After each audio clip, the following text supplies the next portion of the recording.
It's Lukas, Kasper here again, and I'm going to be doing the most ambitious series of tutorials that I have before, because I'm going to be painting the entire alphabet. In each different video, there's going to be a different style of letters, and I'm going to teach you different techniques. I'm sure you'll learn a huge amount along the way. First tutorial up, we're going to be doing A, B, and C. This one's just going to be standard graffiti type, and then we'll get experimental from there. There's a three-step process when it comes to painting letters. The first is sketch, the second is fill, and the third is outline. You can add on from that. You can add highlights, you can add key lines, you can add fades. There's so many techniques to make your stuff like stand out. If you follow along throughout all these tutorials, I'm sure I'll get bored and start doing some of those more advanced things. So first of all, got my cap on my can. I got a skinny cap ready to go. I'm just going to use this like a pencil. And the great thing about spray paint is you don't necessarily need to buff out what's underneath it. You can literally just spray directly over. It's fast drying stuff, so it'll cover over and you don't have to be too precious about it. So we got an A, we got a B. And the thing to remember too is, like, this is the sketch. It's like you got a pencil in your hand. Like, make it rough, make it sketchy, it's all good. Because sometimes you can be too concerned about it all and your letters won't go anywhere. You gotta like experiment. I sketched with the color that I'm gonna fill in. A big mistake that newbies make is, they'll immediately pick up like a black can and they'll start outlining, or they'll start with their like darkest tone. But you can do that, but it's often not too smart. I changed over from a skinny cap to a New York fat. So these are good caps. If you want to learn more about it, check the other videos out. Picking up your outlines first, I'm going to go the outside of my letter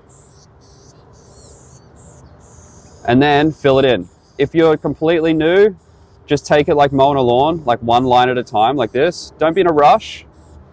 If you're doing different styles, maybe it should be, more rushed out. But for a lot of you, just starting, like, take it easy.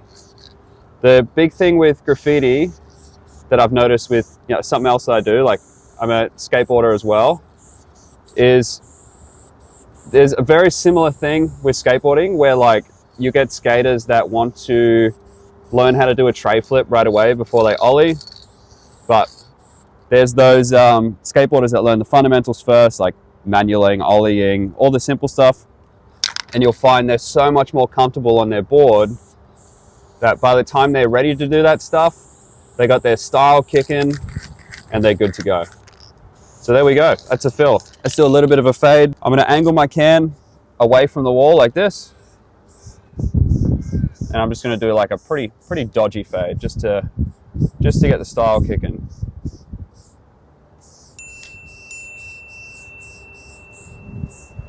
So you'll notice my hand's pointing up. It's not pointing directly towards the wall. That's how you get your fades. Just like any other technique you might see here, I probably have another tutorial breaking it down in more advanced terms. And I definitely got fades down in a more advanced tutorial. So check that one out if you want to learn more about the fades. We've done our sketch, we've done our fill, now it's time to outline the thing. It doesn't matter how advanced you are as a painter, you usually take it one line at a time, get it clean as you go. So one line at a time, just like this.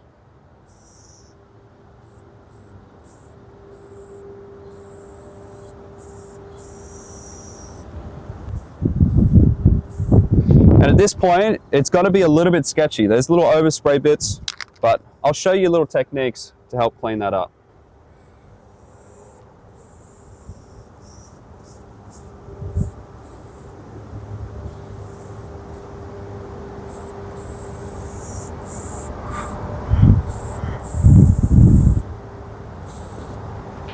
Okay, ABC, simple, graph style. Let's chuck some 3Ds on it. The way to do 3Ds is to picture a sun's in a certain area. If a sun's up here, that means that all the 3D is going to be shining in this direction. A simple way to break this down, and I wouldn't suggest this once you get better, do your 3Ds with more confidence. If you have lines going like this, in this direction, they always go in that direction. So for example, this is going to drop down and left. So I'm going to go down and left, all in this direction. So if I go like this, down and left, down and left, along the whole thing. Hit all your corners, and you can add as many as you like in, like this. You know, you're not going to go up, you're not going to change your direction. You just want to go down and left, just like that.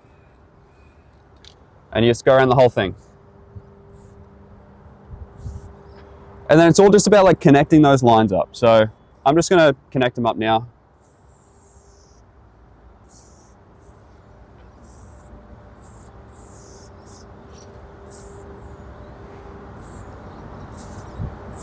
So you may need more like guidelines just to help you out, but rather than boring you, you can hear what I've said and try to implement it in yourself.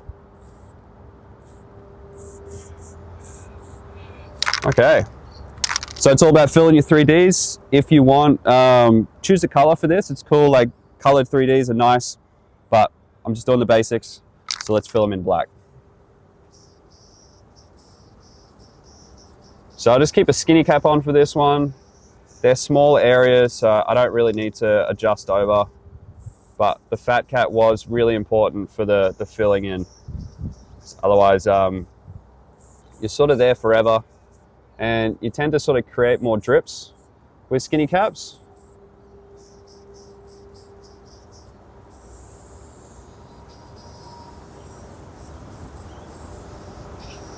A few techniques. First one's highlights, and then we'll chuck a key line around the thing. It'll surprise you how much a key line helps, and you'll see exactly what a key line is in a second. All of our highlights are going to be going on the top and right hand side. The reason for that being is all of our shadows are on the bottom and left. If you want to simplify this, just run your shadows like left and put your highlights right. But for me, you know, I like to drop them down at an angle. You can imagine these letters, they're like popping out. So they come out this way, you're going to be hitting all these top areas. So I'm going to grab my white can, or whatever color you have that looks like a highlight, and I'm going to do all the tops and rights, just like this.